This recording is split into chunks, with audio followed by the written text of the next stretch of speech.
although the trade in new ivory, as you all may know, was effectively banned in 1989, and there are other restrictions as well, international trade that is, domestic trade has continued in many countries. And we believe that that has further stimulated demand, and it provides an ongoing mechanism by which ivory from poached elephants can be laundered into trade. Modern poached elephants can be laundered into trade. You may recall that there have been 2 one-off sales since that international ban in 1989, one in 1999 to Japan from Southern Africa, and one in 2008 to Japan and China. And the result of that, combined with other factors, the huge number of middle-class Chinese with the ability to spend money on air conditioning and automobiles and ivory, has resulted in a massive increase in the poaching rate suffered by elephants, with 100,000 elephants killed across Africa between 2010 and 2012. 100,000. I've got one more statistic that I haven't written down.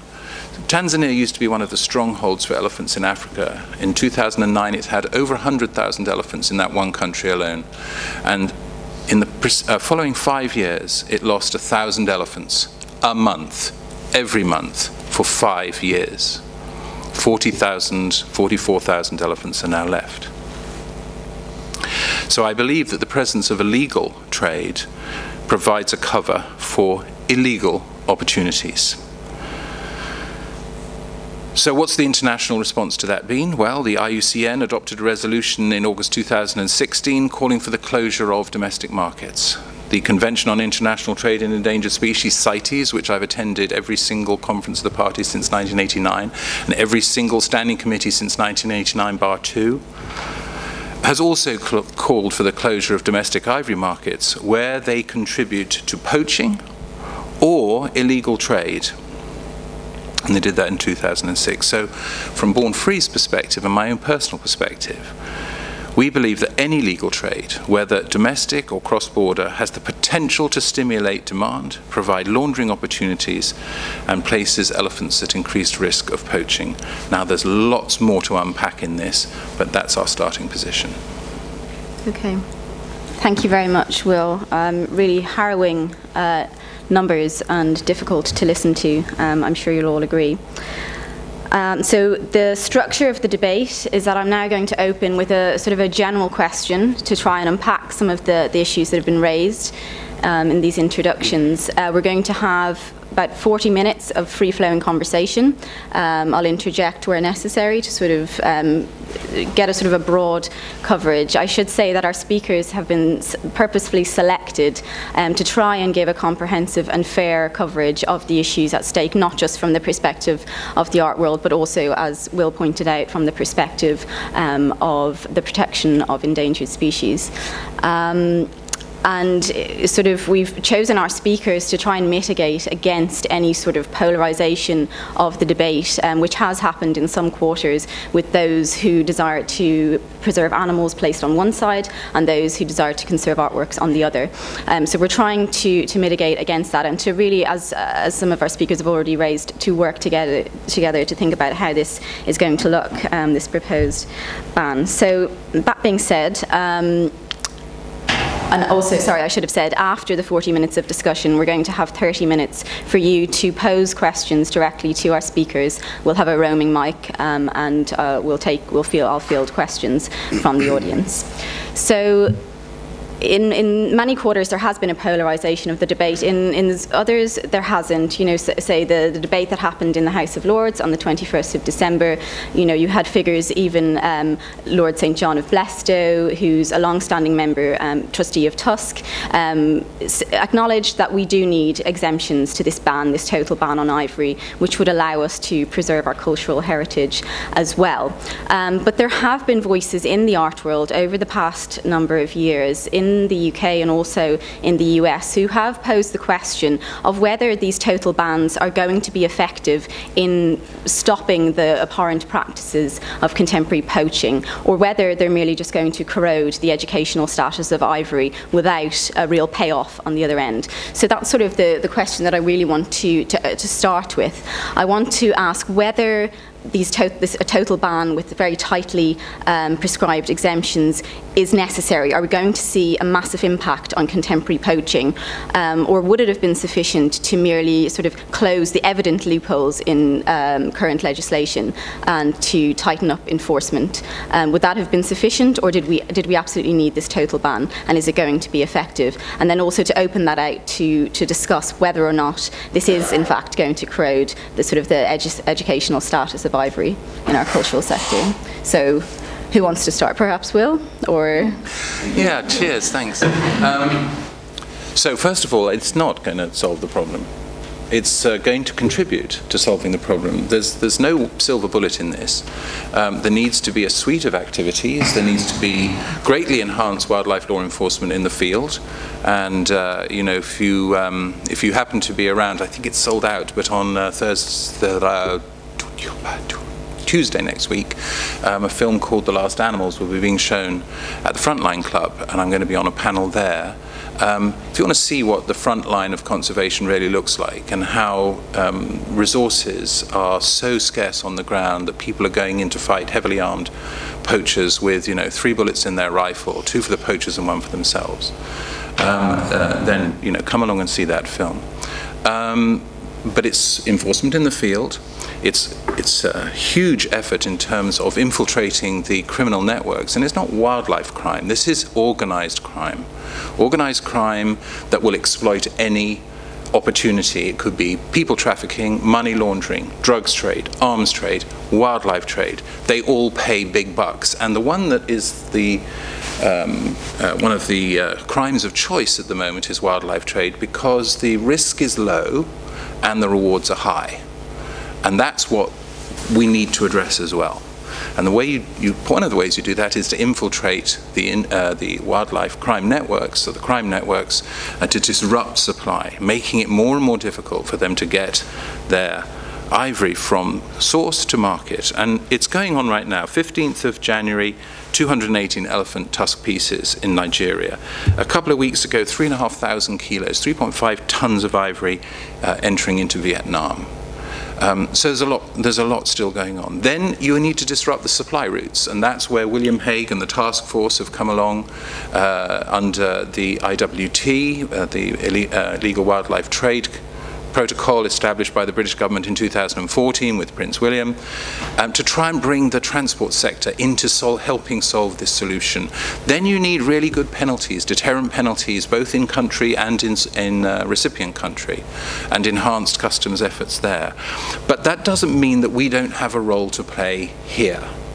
And I think we need to perhaps think about how we draw a distinction between museums and what museums do, which is vitally important for the cultural fabric of our society, representing our evolution as a species through art, our thinking through art, our conceptions of ourselves and the world and the universe through art, and trade. Trade is a different beast. Trade is what is killing the elephant, not the display of ivory in the V&A. And when it comes to trade, so I open up my magic box, when it comes to trade, we have to rely on certainty. And so this item, which I'll show you now, it's becoming quite famous, is a little ivory capsicum, a pepper, solid ivory. This was acquired and then showed to 7 dealers. Not you, don't worry. 7 dealers. And those 7 dealers all said, yep, I'm quite happy to sell that. It's pre-1947, quite happy to sell that for you. So we then took it to a laboratory in Oxford and we did radiocarbon dating on it. And it turns out that this is probably about 2001 to 2004. And the problem I have with that is that anyone can make a mistake. But if the experts can't tell the difference, how on earth are we, the public, supposed to tell the difference?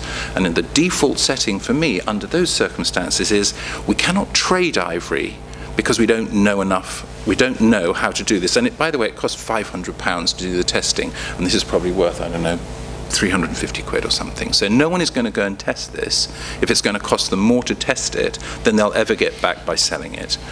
So trade is what we're talking about here, and we can have a much more productive debate, in my view, about display and culture and history and art.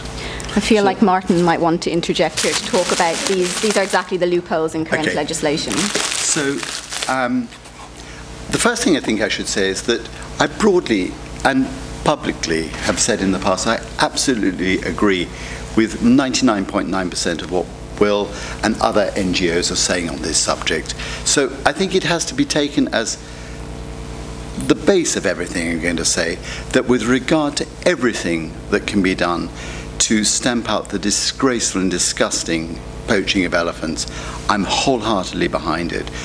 What one needs to do, and I'm not an expert on conservation, clearly I know a little bit about art, I hope. Everybody who is involved in the NGO world needs to be putting all their efforts into fighting crime, into helping preserve elephant populations in their natural habitat, and so on. So what should be the position of those of us who are involved with works of art? The first thing I would say, and I think this supports probably the view of Alistair and Will also, is that I rather bizarrely taken it upon myself over the last 3 or 4 years to observe people looking at objects that include or are made of ivory in museum collections. And I've not once seen anybody turn away in horror. I've not seen a child having its eyes sheltered by its parent.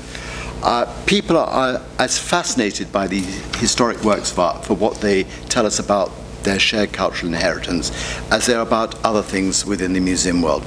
So I think that when we hear statistics about X million people filled in a petition, when Fish and Wildlife in the States had a public consultation on ivory, I periodically looked at the responses because they were all online and you could see them, and people were basically saying, save elephants, you know, stop the trade. But they were kind of one line, slightly, well, very much unthinking emotional responses. And you show anybody sitting in this room those horrific pictures of elephants with their tusks cut off, rotting in the field. We all feel that. You know, we all are horrified by that. Going on to Will's point about this object here. This is not really what I've been talking about for the last number of years. Again, and I've written it on innumerable occasions and said it publicly, the 1947 cut-off date that we've had is one that should be adhered to with the utmost strength. Moreover, with whatever changes the government, our government, when we're talking about the UK briefly, whatever changes the UK government introduces need to be watertight. There needs to be no wiggle room whatsoever. And if something might be made in 1940, or might be made in 1950, or might be made in 1900, or might be made in 1950, there should be absolutely no presumption of innocence. If there's any doubt, you just rule the thing out and done and finished with. Now, can I just continue very briefly? Because I think the objects that really we need to be talking about, and whilst I've tried to always defend these things as cultural objects with less consideration to the trade, this is clearly coming down to a point of, is there going to be allowed to be movement in these objects from one collection to another, from one collection to a museum? How is one going to organize that collections can go on growing, and that we have to remember also that many, many collections have been built out of public benefaction over 150 years or more. I mean, I've cited again quite often the Walters collection in Baltimore, which is a notable collection of works of art made of and including ivory. That was one man's bequest, and that's there given to the public to educate them in perpetuity. So the area where I feel we all need to find better understanding. I mean, I would like to say I have total understanding of the conservation point of view, and I've spoken to many conservationists who I think actually understand the art world's point of view. And when I say the art world, I'm not talking about the art world as a commercial thing, I'm talking about everybody interested in the history of art. So when I started on this, and I'll try and be brief, but there's a lot comes out of this. When I started becoming involved with this. It was really as a matter of principle. It was not because I was particularly closely involved with ivory per se. I mean, I've had objects with ivory, but it's not really my motivation. But I took it upon myself to ask people whom I consider to really know about it. So I talked to Marjorie Trusted at the V&A, who's published. I talked to Caiger-Smith, who's, if he's not at the Uffizi, he is on his way to Vienna, to Alan Darr in Detroit, to Griff Mann at the Met, and so on. I spoke to people who really have published extensively on ivory, and I said, are there issues here with identifying bona fide works of art? And the answer was unequivocally no. So what I want to try and explain is, and you know, there have been alarming television programs about ivory and fakes and so on and so forth. This sort of object, which, you know, I can barely bear to touch, is absolutely not the sort of thing that we're really talking about. These trinkets have no real place in society today. What would have been acceptable 100 years ago has changed. We have different attitudes. But I think at the same time, there's no good reason to make the movement of medieval ivories or Baroque ivories difficult. And I don't believe for a second that those sort of objects have any impact on what Will is trying to preserve, and I don't think the sort of people who have an interest in either studying, collecting, lecturing about these sort of objects are other than conservationists at heart. But I think they want to conserve wildlife, and I think they want to conserve our cultural history as well. Okay, and thank you. And I think that, you know, you're quite right. Most sort of curators and conservationists and sort of dealers in art would have looked at that and known that that was not an antique object. At a level. Yes, but the problem is that there have been issues with identifying whether an ivory object is pre-1947 or not. So there's lots of anecdotal evidence. There was a study done by the School of Law from the University of Portsmouth, which sort of recorded, you know, evidence from dealers throughout the UK who had either seen dealers you know, knowingly trade in post-1947 ivory, or genuinely couldn't tell you the exact year that the cut-off date was, or that they Can I interrupt you for one second? May I interrupt you for 1 second? Do you Can mind? I just finish my point? Yeah. And so there have been issues, and so quite rightly raised by Will, there is an issue with sort of where the burden of proof lies for these objects. Carbon testing costs many times more than, you know, the price of the object itself, and so it's sort of going back to my original question of whether a complete ban was needed or whether it's possible to tighten up on the sort of the existing legislation. Okay. So, shall we let? Can I, yes, of course, sir. interject at this point. Yes. I mean, from my point of view, that this is there is going to be a ban. That's a fact now. And so the challenge that we face at this point is one of implementation. How do you have a ban that genuinely works in terms of switching off the trade in ivory, the global trade in ivory, for which the UK is as we heard in your opening remarks, kind of a warehouse for that, as the largest, the home of the largest trade of ivory in the world, and one of the world's largest art markets. And one of the world's largest art markets. You have to see this in terms of the art market, not in terms of any particular material. But you need to have a system which allows you to remove from the market essentially all the objects like this. Absolutely.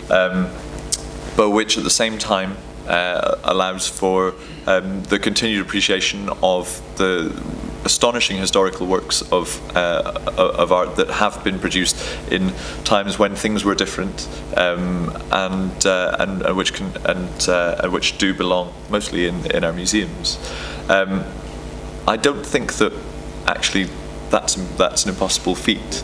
There are a bunch of rather kind of technical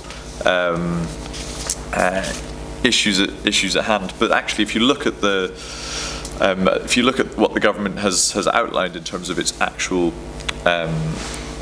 proposed legislation, there are 4 proposed areas of exemptions from this total ban. So that's already quite a lot of that's a ban that's not really completely total,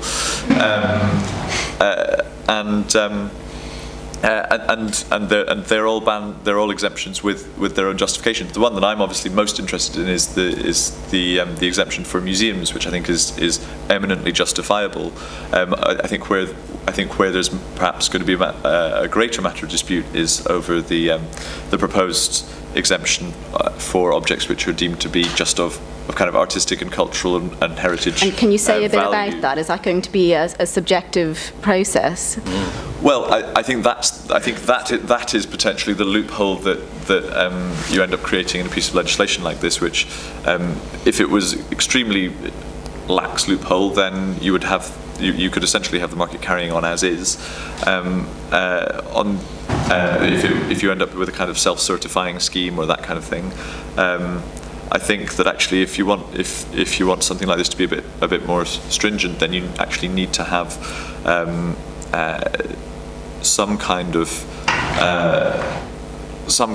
oversight body which is going to actually decide, well, what is an ivory item that is of significant cultural, historic, or artistic value, and then the question is, well, who does that? Who makes that judgment? And I think that was mentioned in the consultation document. It was suggested. And it was suggested that museum experts, some of the ones that you mentioned earlier, should sit on that body. And actually, I think that. Are they going to be overwhelmed? Is this going to be a very, a time-consuming? How do you see this working, and how do these exemptions interact? So, if you have a de minimis exemption, should they not have to consider items unless they have over a certain proportion of ivory contained within? I mean, how might that work in practice? You might have a situation where, yes, at the beginning of the ban, you would see lots of people come forward to try and have their objects certified as being of artistic importance. I think you would see a kind of a wave of people trying to get their objects ticked off and through the system. After that, things would probably quieten down. Passports. And you might end up, exactly, you might end up. Yeah, and Martin, how do you see this working for dealerships? Because they're arguably going to be impacted more than museums. I just want to explain something about the art market, because I think there's a confusion has grown up over really what the art market is. At one end, you have an object like this, which I think was bought from Alexander Palace, which is a big hall, I don't know if any of you know, North London, where periodically a big antiques fair sets up. This is a place, this is a real caveat emptor kind of thing. It's really nothing to do with what I'm trying to describe. I've just come back from 10 days in Maastricht, where there is what is arguably one of the world's finest art fairs. In that art fair, and it goes from antique in the proper sense of the word to contemporary, there were several distinguished international dealers who will be known to many of you by name if you know something about the world of works of art. These dealers were showing wonderful historic works of art of ivory. They have great knowledge. They have worked with both museums directly. They've helped curate exhibitions in museums. They've published scholarly catalogues, and they've worked with collectors, many of whom are museum trustees, who later have donated ivories to their museums.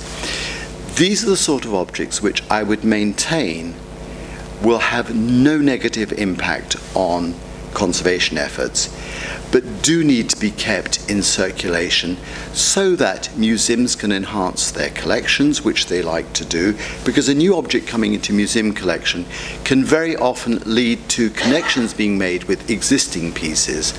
We don't want those pieces to disappear. We don't want scholarship to completely die with ivory, and I see no evidence, if there's no evidence that people want museum collections to be shut down, and there's perfect justification maybe within museum displays for putting a notice somewhere to say these objects, to explaining why, not that these objects wouldn't be valid today, but why contemporary objects would be invalid. So I think it's very important when we talk about antiques that we really understand what I'm trying to defend, as it were, or I just don't feel needs defending. I think it should just be allowed, and I think these are the exemptions which the government has hinted at in its consultation should simply be not seen in the same light as these sort of things. And I think if we understand that difference, we can rule all of this stuff out, and we should support ruling all of this stuff out. But understand that a Baroque ivory does nothing to encourage the Asian market to want to have modern poached ivory. It's a totally different world. Can I ask a controversial question, and perhaps Will might attempt to answer it? There are blanket assertions that there is no connection between the appreciation, study of historical ivories and the contemporary demand for trinkets in key markets. Is there certainly no causal link between those two things? And is there any research to demonstrate that? There have been assertions on both sides of the divide, but I've never seen anything written on that to back that up with research, that there is no causal link between the glorification of historical ivories and their appreciation and the contemporary demand for trinkets in key markets. Well, I'm not an art historian, and that's a difficult one for me to answer. If anybody else wants to wade in. But I will say that in conservation we operate a thing called the precautionary principle. And the precautionary principle, which is what you alluded to earlier, is that where there is doubt, you have to give the benefit of the doubt in our terms to the species. You try and give it to the species. And I think that there is huge doubt. There is an immense lack of certainty, and this is actually reflected in what we've all just been discussing. You know, what is an antique? What is an antique of real cultural historic merit? Not the antiques that turn up at Ali Pali or Dorking Halls, which is where I'm from. And I went in the other day, and there's a piece of ivory, polished, untreated tusk, polished but this big. That's illegal. That's illegal to sell. And there it is on sale. So definition is really important. Verification is really important. The idea that the government is going to prevent the display or by bona fide museums, and by that I mean members of the Museums Association, and those that are accredited by the Arts Council that have been operating for 10 years or more. So, you know, this is a proper museum, not Will's museum that he set up last week in order to get around the rules. I can't see that the government is even thinking about that. You mentioned something really interesting earlier about ivory items on display and no one is sort of covering their child's eyes. Well, I think that's actually part of the story that we're not telling. That's like, you know, I'm going to use a completely different analogy. That's like going into a supermarket and expecting parents to be covering their child's eyes as you walk past the meat counter. You should, but you don't. You know, you should. You should. If you really thought about what the meat counter represented, you would have to cover your child's eyes, because it is a charnel house of destruction. The same applies to ivory. But if you tell the story properly, and if you tell the story with authenticity, and you tell the story of those, I don't know how many it would be, but those 100, 200, 500, 1,000 works of art that are agreed by everyone who knows about this far more than I, are of being incredible historic and artistic and cultural importance, and you reflect by using those on why we don't have an ivory trade anymore, I think you make an incredibly compelling story. The museum experience not only reflects us and our cultural values, but us and our humanity. Mm-hmm.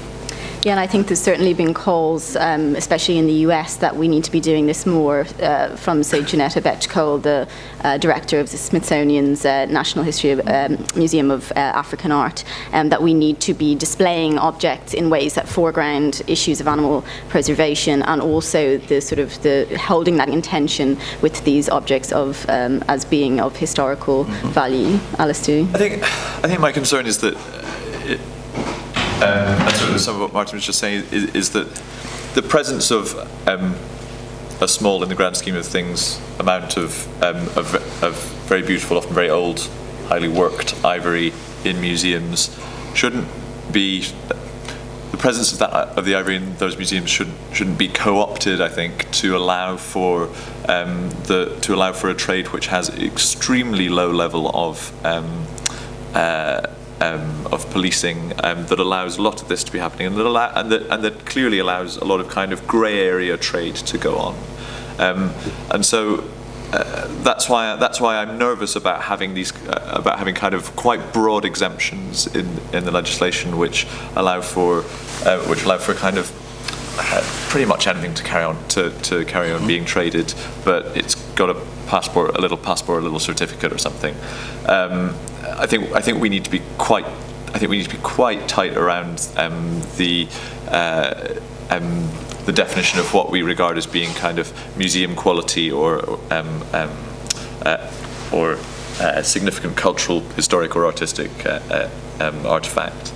But to come back on another thing that you've both just said is that museums do also need to be much more transparent about the museum that they hold in their collection. So they do need to be explaining not just the artistic and historical background to the presence of that in the collection, but also to the ecological background to its presence in collections. I think that's important. I don't think any of us is saying anything vastly different. It's slightly different nuances. Let me put another thing to you both, really. Mahogany was brought to the UK in large quantities on slave ships in the 18th and 19th centuries. Are we going to actually say that nobody should be buying or trading? And after all, the trees from which that come are also an endangered species now, so they are subject to CITES regulations. But are we going to take absolutely everything from the historic past in the sense that we have to say, this came over here under conditions that we abhor today, therefore we're going to take that out of circulation too? You know, there's a kind of a danger of throwing everything out for the sake of being correct in our present interpretations, and that does disturb me. And again, I agree with what Alistair and Will are saying. We don't want these things in circulation, but I don't actually believe that the handful, there may be scores, but there are not hundreds, and there are certainly not thousands of experts in this country or elsewhere who understand the things that I'm talking about, or that we might all care about. So actually, cutting all of this out is not really that difficult. All we want is that when the German 16th century crucifix or the French medieval diptych wants to change hands, that it can be documented and approved, and albeit I don't know whether you can put a mark on something that's imperfect. So something that says this is object number one, it's been passed by a board, and it can go into free circulation. Well, there is an issue with that. I mean, I agree with so much of what you say, but you can smart water all this stuff, you know, like you do with your, you know, household valuables, and you shine a light on it, and it gives you all the information you want. But for me, it's about getting the commerce out of the process. If you have a verified ivory item and I want it and you're willing to let me have it, then give it to me. I'll put it on display. I put up a sign saying, you know, you gave it to me, it's fine, whatever.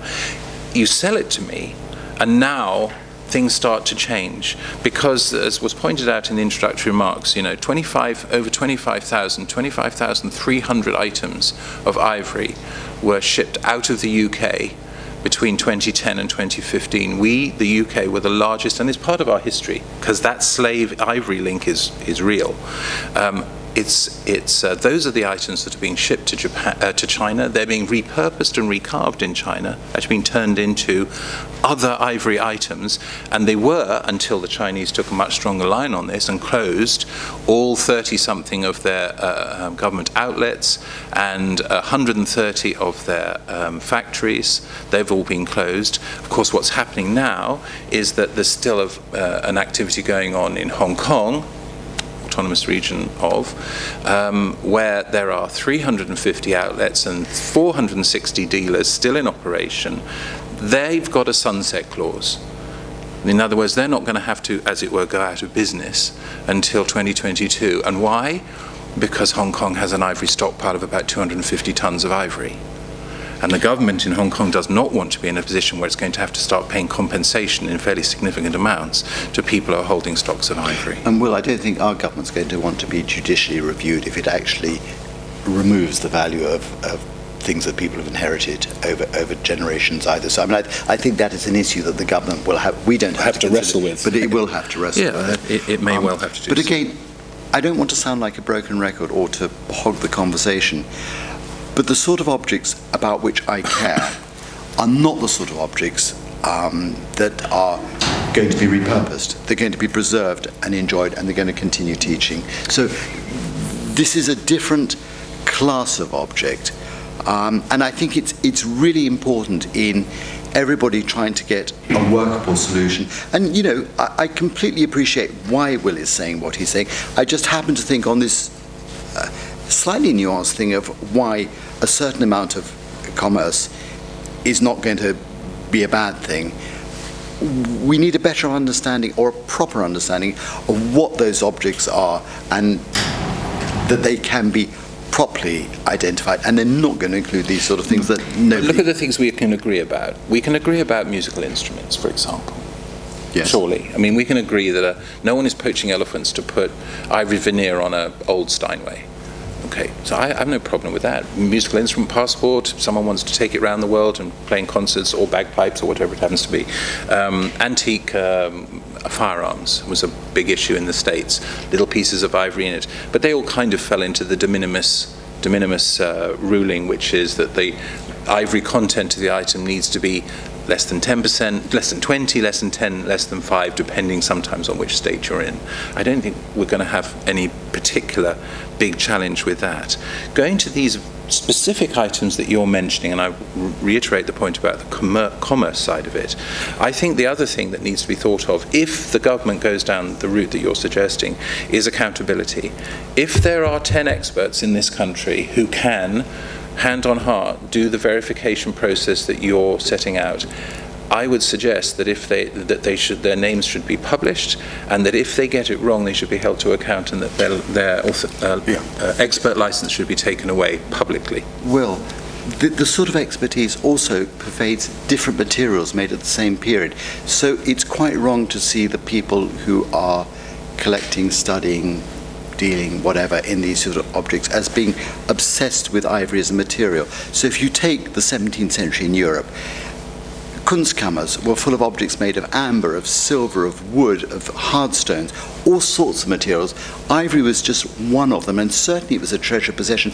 But people are not obsessed by those things. They see them in the context of other works of art, of paintings and of architecture at the same period, and of travel and of exploration. So it's not that people are desperately focused on that sort of thing. And the sort of museum experts, if that's what the panel is made up of, and I would probably argue that there will be some academics, curators, and even one or two people from the commercial world who will be considered to be sufficiently expert for this. They're all people who understand the range of objects produced at a particular period, not just that one focused material. Okay. So can I just go back to something that Alistair mentioned, which is about public opinion. So as you rightly said, Martin, if you survey the public, something like 85% of people support an absolute complete outright ban. But at the same time, they're not covering their children's eyes in museums. Whether that's through a lack of understanding, I don't know. But is the tide of public opinion likely to change in light of a sort of a prominent change in legislation? Can you foresee a situation where there will be pressure to stop exhibiting ivories in museums? I mean, and also just related, I think you've both, Martin and Will, have touched on something really, really important, and something that really interests me is, there have been calls, say, for instance, to destroy the royal collection of ivories. There's something like over 1,200 pieces of ivory from the colonial period. And I wonder if, there have been calls in America to sort of destroy, piles of ivory objects, and it's become a bit of a sort of a spectacular sort of a thing and a statement. But my sort of interest lies in whether or not, at the same time as trying to be very public about protecting what has become, in many senses, a poster species for sort of highlighting our destructive sort of effect on the planet, are we simultaneously at risk of destroying sort of historical resources on the history of Africa? And sort of, is this sort of desire to hide or to destroy ivories a sort of an erasure of colonial guilt, you know, destroying, getting rid of, hiding these objects that speak of sort of a difficult sort of history of colonial consumerism? And so I'm just wondering about sort of public opinion, and maybe, Alistair, you want to say something about that? Well, I think there's definitely, I think we have to recognise that there is probably a sort of an iconoclastic impulse on the part of a sort of a small number of people on, you know, on one side of the debate. I don't know whether you come across them more often than I do, Will, but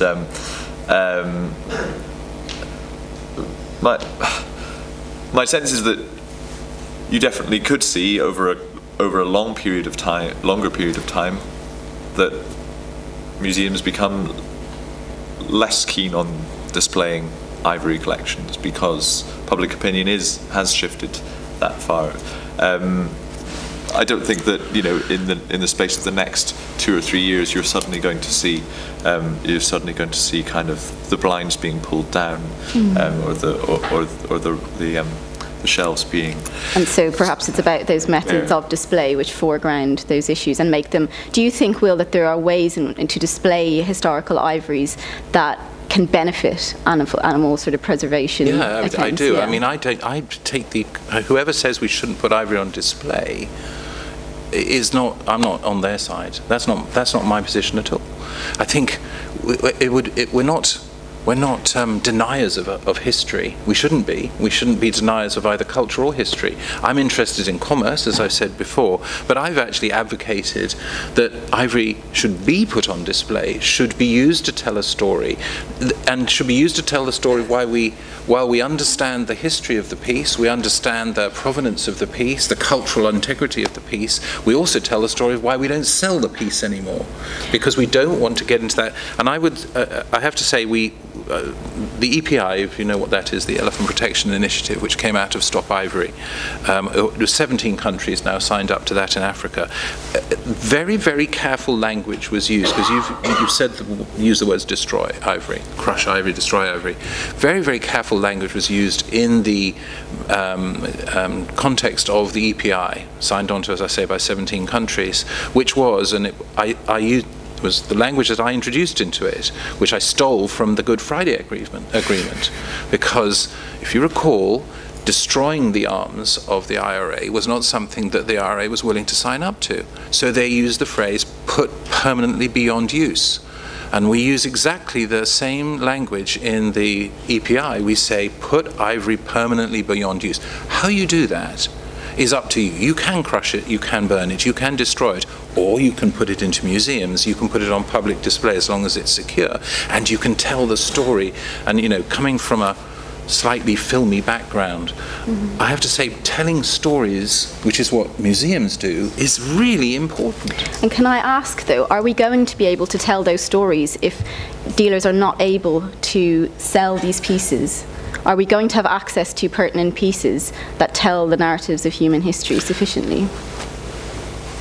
You ask me. I think it will retard it. When this started in 2014, Jim Cuno was at the Getty, was one of the first people to stand up and say, this will retard scholarship.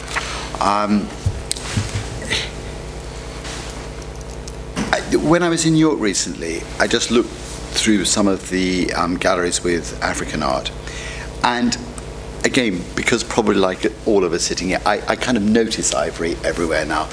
There was an absolutely gorgeous African Benin period carved tusk leaning up against a wall, but telling the story of the people of that community in the 18th century. It's a wonderful cultural object. So again, I think we have to see it's not just all about Europe. It's also part of Africa's cultural heritage too. And whilst I absolutely support everything that is going to stamp out the trade in trinkets, to put it in its simplest terms, I don't accept that there's any necessity to remove ivory works of art from the market, because those ivory works of art are not a thing all unto themselves. They're part of a much bigger story that tells a much wider part of our history. And I don't think, I'm sure, hand on heart, there is absolutely no evidence that, if I can name one person who you will know, the former chairman of the trustees of the V&A, it's a man called Paul Ruddock, who is a serious collector and patron, who does have a substantial collection of ivory and would be wholehearted, I mean, I've spoken to him often on this, would be wholeheartedly in favour of everything to preserve wildlife. But to demonize somebody like that who has done so much, both for the V&A and for the Met in New York, makes no sense to me at all. And I can't believe that anybody on... I don't even say it's... I don't think anybody's demonising at all. I don't think anybody's demonising it, but I do think it's worth I think it's worth at least thinking about the idea that these trinkets are in many ways replica trinkets for the kinds of things that, because of their age, we are elevating to a different status. Totally right. And so you do end up having stuff, and I've seen it, things that look very similar to some of the things that we have on display in some of our national museums, which are then shipped off replica style to major markets in China. And those have to be stamped out. Period. Exactly. But I think that we do have to recognise that these things do have a root in some of the kind of the high art that we're talking about being in a different and a separate category. I think that the antiques trade really needs to recognise that, and museums do as well. Sorry. Well, I don't think we can have that discussion about. I don't think we can have that aspect of the discussion sort of outside the context of the real world. The point you've made is an extremely good one. The gentleman that you've mentioned who said that this will retard scholarship. Well, really, significantly, in any sort of sense that would make more than a very tiny amount of difference to our understanding of the world. And if people have ivory collections like the other gentleman you mentioned, then he can bequest it to the nation. That's what people have done for hundreds of years, not thousands of years perhaps, but hundreds of years, have presented things to the nation because they believe that they are important and should be preserved for posterity and should not be in the hands, in a sense, of private individuals who are subject to all sorts of outside pressures, the failure of their business, the collapse of their empire. They should be there to tell that a very important story. So there is always a price to pay. There's always a price to pay for something. Controlling the ivory trade, ending the commercial side of the ivory trade, displaying things in museums, and I think we can find lots of upsides, but my primary objective is that we've got to find ways of making sure that our fascination with our own creativity and I don't want to sort of make it sound like I'm a Luddite, but I really think we've got to be careful that you don't keep saying how brilliant we are and how the works of man or woman are more important than the works of creation. Okay. I think we're going to have to open it up to the audience now, but I think it's very fitting, the context of this debate, where sort of facilitated by these students in curating. It seems from everything that's being said, there's a real responsibility in those who are going to be displaying sort of these works that tell an important narrative of human history, to do so in thoughtful ways that foreground issues of preservation and also the achievements and story of humankind, and so I think it's a really fitting context, and thank you so much for your opinions, and nobody got hit over the head with the tusk, so I think we can all be grateful for that. Do I have a roaming mic? Okay. I can pass it now. Do you want to pass it around? Okay, that would be great. So, questions?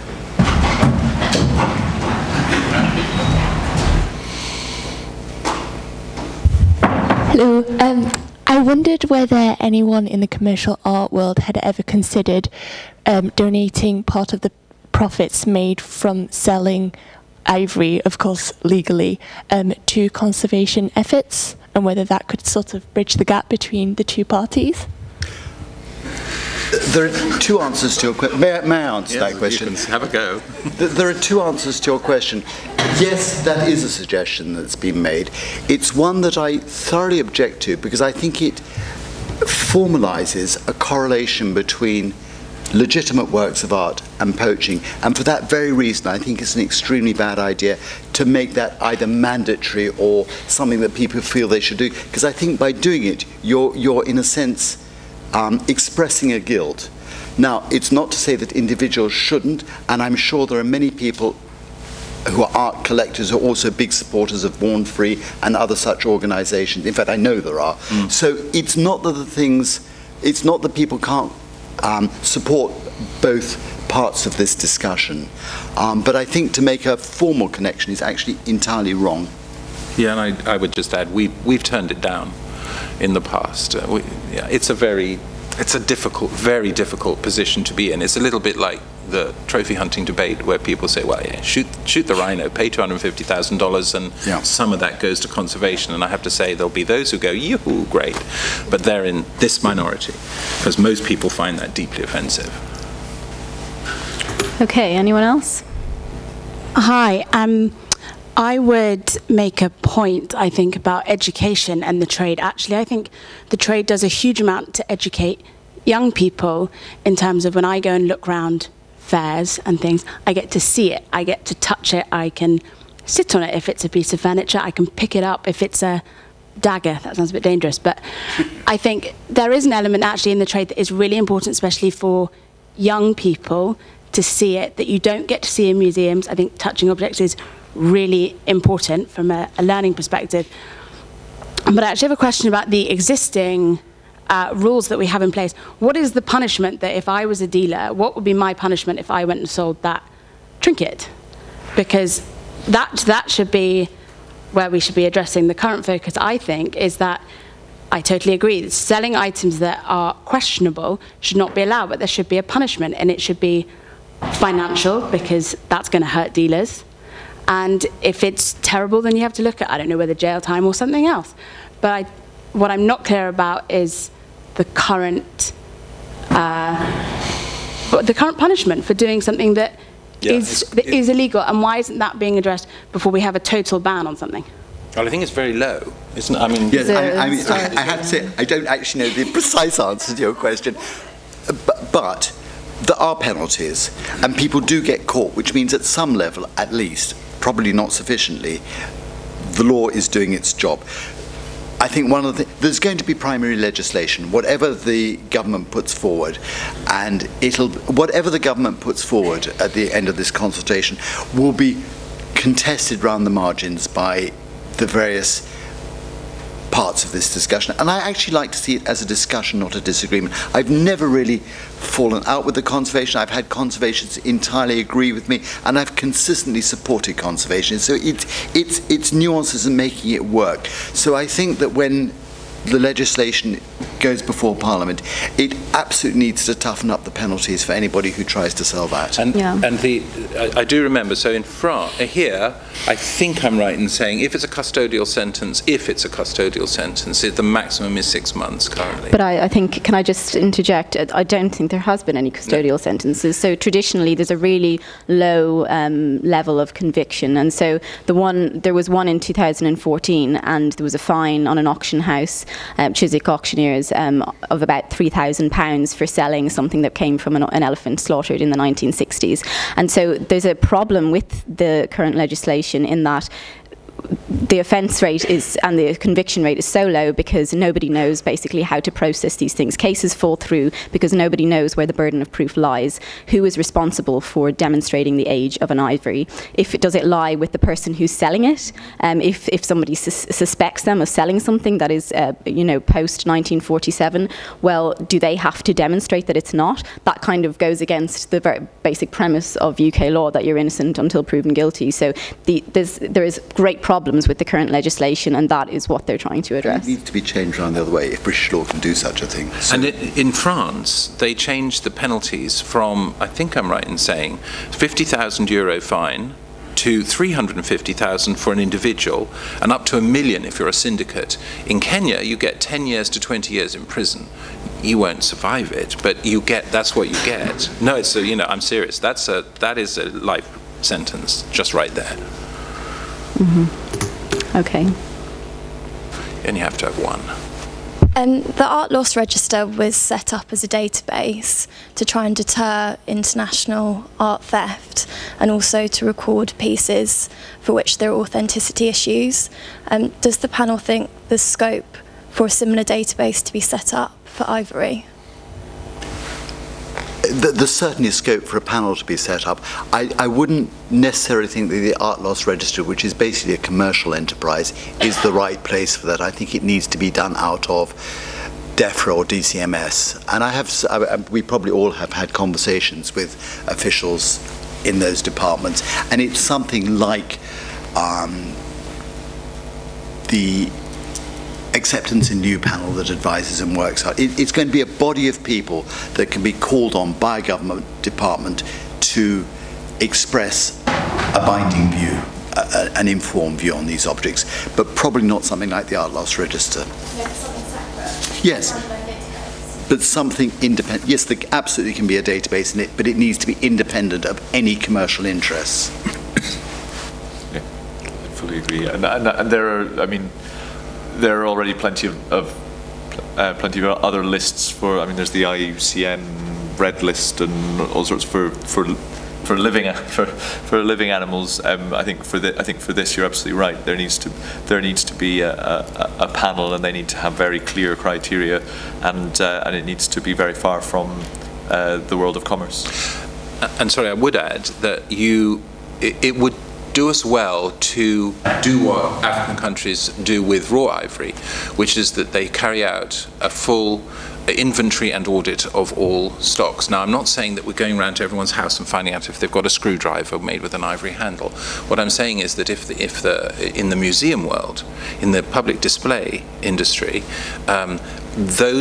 all ivories, in my view, should be registered, and there should be a central database. And the reason I say that is because it was announced today in the Herald newspaper, organ of some repute in Zimbabwe, that the former First Lady had, on occasion, tottered down to the ivory stockpile and just taken stuff out and gone and flogged it because she needed a bit more cash. And I think security of ivory, whether it's important works that are going to be for public display and education, or whether it's raw ivory that is being stockpiled and kept out of commerce, we need to be very rigorous with this, because the leaching of stockpiles, worked or not, is a real phenomenon. But Will, this still isn't coming into the same marketplace. They really are different marketplaces. And I agree with you in everything you're saying. Yes, museums do actually have inventories, so it's not that they don't know what they've got. But I agree, anything that's floating around in stockpiles needs to be numbered and accounted for and put under lock and key. But I don't want to have difficulty getting across, or maybe I'm having difficulty getting across, that the pieces that filter out and are feeding the illicit trade are so utterly and completely different, other than in their material, which you would maintain, than the historic works of art that I'm trying to explain are different.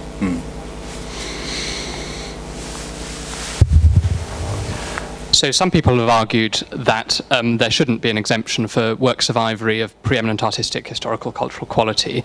If there weren't, and this is a counterfactual, what would happen to your medieval French diptych if it was extra commercium? What would happen to your 17th century German ivory sculpture? It would be a museum. Where would it go? Shall I take that? Yes. In the first place, nothing, because no one's going to come and take it off you. That's kind of not the point. In the longer term, I think that this is one of the big unanswered questions of the legislation, which is, does this stuff all end up at the front door of a few museums, and do they actually want it? I mean, this is not a problem that is limited to the ivory trade. People donate stuff or try to donate stuff to museums that museums don't want all the time. So there is definitely the sort of the prospect of potentially a kind of museums gradually being expected to kind of be a kind of a warehouse for all of this ivory that it doesn't actually have the ability to display or make the most of. But I don't think it would be a sudden rush. I don't think it's all just going to be left in a sack outside the British Museum. And why? Why do it? Well, yeah, just to be clear, DEFRA have proposed at this stage 2 policies. The first is a total ban with no exemptions, and the second is the 4 exemptions that we have been assuming are going to be carried through, because, you know, DEFRA have made it clear that that's their preferred option, and we're waiting. It should be any day now when we get the results of this consultation.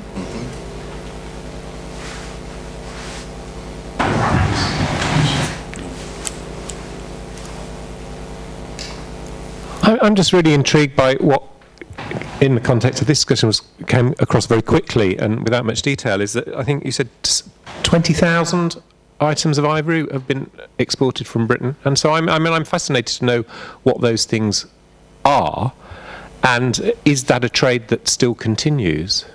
And presumably they are all supposedly pre-1947 things. Yeah. Well, they would have to be in order to comply with the current legislation. It's 25,300 and something, and 50 tusks, and they were exported from the UK. China was the second biggest market for them, and they are all recorded in the WCMC database at Cambridge University. And the reason I only go up to 2015 is because that's the latest available data is a 2-3 year lag. I mean, but that suggests that there's a vast amount of pre-19. So there's the fake, yes, the fraud. Yes. There's the very high quality stuff, but there's a massive amount in between. There's also, and those statistics include things which, in a sense, are not what we're focusing on today. So if you take a tea caddy, a mahogany 18th century tea caddy, that will have 2 little tiny ivory knobs on it. Those will require a CITES certificate to be exported.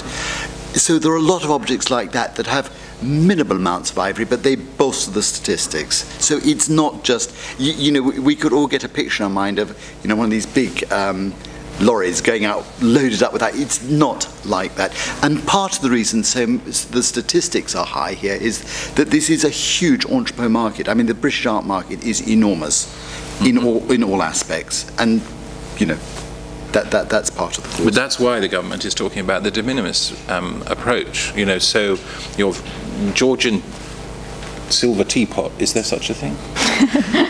I don't know. Come on, guys. No, come on, you go to give me a break. You do know.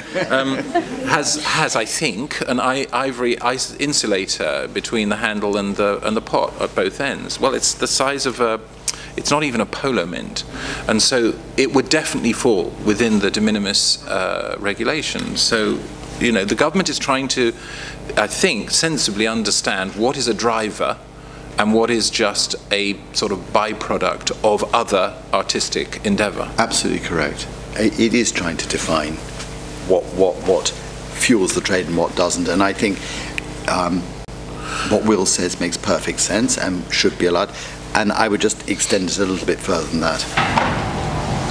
Yeah.